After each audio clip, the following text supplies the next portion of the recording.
I get tons of requests all the time to make things, like a slingshot. We've all made one out of a tree branch, but this is lame. Time for an upgrade. Kip K presents Laser-Guided Slingshot.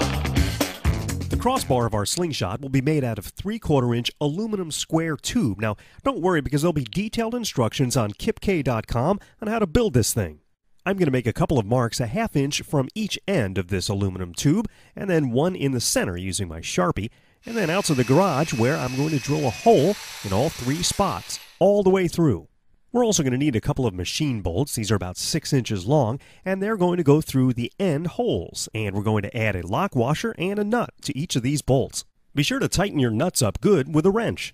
I hunted around in an auto parts store and found this very cool aluminum shifter, and it's got a very special feature which I'll show you a little bit later. We'll need one more bolt to go through the center of our tube, and I chose a flat screwdriver head bolt, and again another lock washer and nut to secure this in place. Now it's time to add our shifter handle over the insert that came with it, and then using an Allen wrench we'll tighten that up and secure the trim ring. Our laser-guided slingshot body is almost done. Now we need some slingshot bands. Now I picked these up because they were very inexpensive and were very well built. You could use rubber bands and a piece of leather, but I'd use these. They just work and look better. Stretch and pull those over the ends of both bolts to hold them in place. And now it's time for the laser. I'm using a very small 6mm red laser diode in a housing with a driver. There's links in the description of this video for the slingshot bands and a laser. And to power it, a small twin AA battery pack that has a nice little handy switch on it. I drilled a small hole the size of the laser on one side of the crossbeam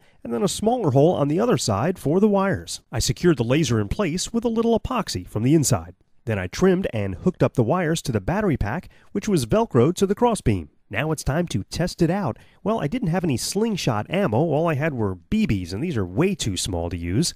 So I'm going to use my favorite snack, pistachios. But not just any pistachios. These are wonderful pistachios. They're just the right size, and they pack a powerful punch of flavor. Oh, and remember the cool feature I was telling you about in the handle?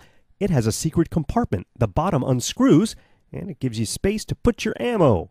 The red dot laser definitely helped with accuracy. I fired it at this target. Pretty funny, but the shell actually protected the crunchy nut and kept it intact. Can't let that crunchy goodness go to waste. So let's fire it again. This is the only ammo you can eat. One more time. I'm observing the 5-second rule. If you don't know what that is, ask somebody. I also tested it outside to see what kind of range I could get, and this thing fires pretty far. So there you have it, a homemade laser-guided slingshot. So in addition to wonderful pistachios, what would you use for ammo in your slingshot?